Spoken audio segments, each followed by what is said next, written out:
Assalamualaikum dan salam Aidilfitri. Selamat Hari Raya pada semua. Dan pada tahun ini 2022, raya dia agak terkejut. Dan banyak isu ataupun perkara yang jadi persoalan. Kenapa raya awal? Ramai yang tertanya-tanya kenapa raya awal. Dan dijangka adalah 1 Syawal jatuh pada 3 Mei. Tetapi tiba-tiba diumumkan 1 Syawal jatuh pada 2 Mei iaitu hari Isnin. Dah kelang kabut satu Malaysia raya awal satu hari. Tetapi kenapa terjadi macam ni? Apakah jawapannya? Baiklah, di sini kami akan jelaskan ataupun nyatakan kembali penjelasan yang telah dibuat oleh Jabatan Mufti Negeri Perak berkenaan dengan isu 1 Syawal 1443 Hijrah ini, di mana Jabatan Mufti Negeri Perak telah menjelaskan kenapa dan sebab apa 1 Syawal jatuh pada 2 Mei 2022 yang lalu.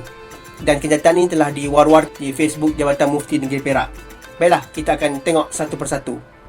Penjelasan isu 1 Syawal 1443 Hijrah daripada Jabatan Mufti Negeri Perak, di mana Malaysia sebenarnya telah mengamalkan kaedah ru'yah dan hisab, di mana ru'yah dan hisab ni adalah dalam kita menentukan awal bulan Islam, di mana ru'yah adalah melakukan cerapan dan hisab adalah pengiraan. Di mana ru'yah dan hisab ni di negara kita berdasarkan pada penggunaan kriteria Imkanul Ruqyah, iaitu dia ataupun dikenali sebagai KIR, dalam menentukan awal bulan Islam, termasuklah bulan Ramadan, bulan Syawal dan juga Zulhijjah sejak tahun 1992 lagi. Dan kriteria ini telah ditambah baik bermula pada Muharram 1443 Hijrah yang lalu, setelah dibuat kajian dan semakan semula data-data hilal yang telah dilakukan dalam tempoh 30 tahun. Di mana sebelum 1443 Hijrah ataupun sebelum tahun ini, kriteria Imkanul Ruqyah yang digunakan adalah seperti berikut, iaitu di mana ketika matahari terbenam, ketinggian hilal hendaklah tidak kurang dari 2 darjah dan jarak lengkung matahari ke bulan tidak kurang dari 3 darjah atau umur bulan ketika terbenam tidak kurang dari 8 jam. Namun, bermula pada Muharram 1443 Hijrah, iaitu tahun baru ini, tahun 1443 Hijrah ni, Imkanul Ruqyah sebagaimana diamalkan oleh Malaysia dan negara-negara serantau seperti Indonesia, Brunei Darussalam dan Singapura adalah seperti berikut, iaitu ketika matahari terbenam, tinggi hilal tidak kurang daripada 3 darjah dan elongasi matahari bulan tidak kurang daripada 6.4 darjah, iaitu 6 darjah 24 minit. Berdasarkan kriteria inilah, apabila kedudukan hilal memenuhi kriteria yang ditetapkan pada tanggal 29 hari bulan Hijrah, maka keesokan harinya lah dianggap sebagai permulaan bulan baru. Namun, jika tidak, maka keesokan harinya digenapkan sebagai 30 hari bulan. Kriteria ini dibangunkan dan diperkemaskan berdasarkan pemerhatian yang berterusan terhadap data-data dan rekod kenampakan hilal di seluruh dunia. Pembentukan kriteria ini juga adalah sebahagian ijtihad ahli-ahli falak dalam menentukan kriteria yang mendekati keyakinan bahawa hilal akan kelihatan setelah memenuhi kriteria tersebut.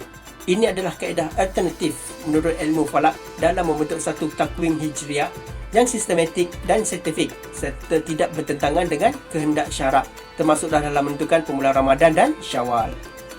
Walau bagaimanapun, permulaan awal Ramadan dan Syawal di Malaysia adalah tertakluk juga kepada pengistiharaan menyimpan mohon besar raja-raja.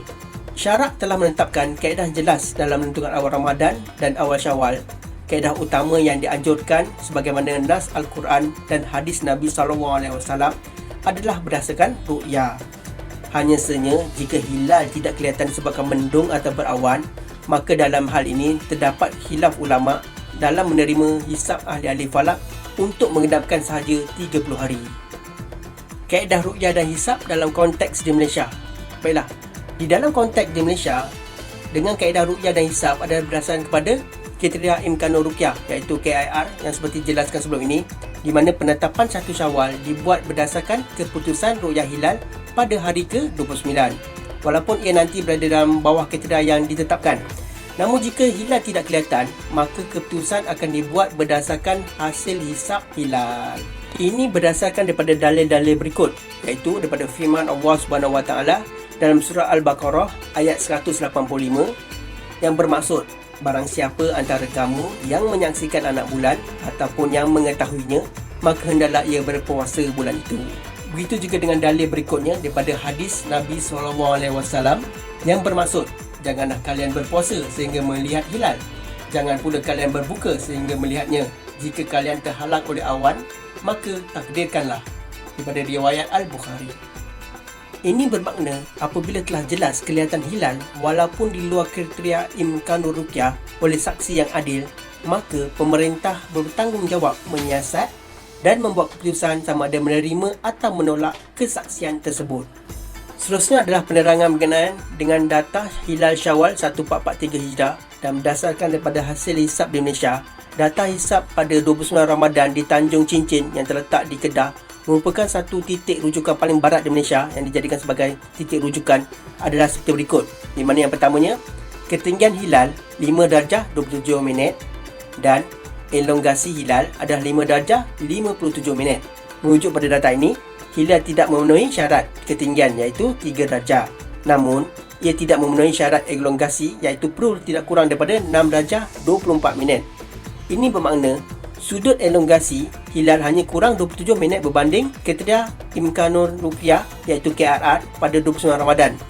Ini berdasarkan daripada data hilal yang berada di sepadan kenampakan iaitu borderline, dan berdasarkan daripada data hilal inilah hilal Syawal tetap dijangka tidak kelihatan dan sekaligus bulan Ramadan akan digenapkan menjadi 30 hari. Berasaskan pandangan Imam Al-Shubki, hasil hisap pada 29 Ramadan 1443 Hijrah, hilal menepati keadaan kemungkinan jauh dapat diruqyah, di mana hilal tidak mustahil namun hanya mempunyai potensi rendah untuk diruqyah. Maka dalam hal inilah menjadikan hasil ruqyah lebih kuat dari hasil hisap. Maka pada tanggal 29 Ramadan 1443 Hijrah, rombongan ruqyah hilal telah melakukan cerapan di 29 buah tempat cerapan di seluruh Malaysia, di mana di Malaysia kita mempunyai 29 lokasi ataupun stesen untuk buat cerapan hilal. Dengan izin Allah SWT, hilal telah disahkan kelihatan di stesen cerapan hilal di wilayah Persekutuan Labuan. Ini satu saja stesen kelihatan di antara 29 buah stesen cerapan di Malaysia. Malah, ia juga dilaporkan turut dicerap dan dilihat di negara jiran di Brunei dan Indonesia. Kesimpulannya, hilal Syawal 1443 Hijrah iaitu pada tahun ini telah kelihatan pada tarikh cerapan walaupun di luar kriteria imkanur ruqyah yang diguna pakai.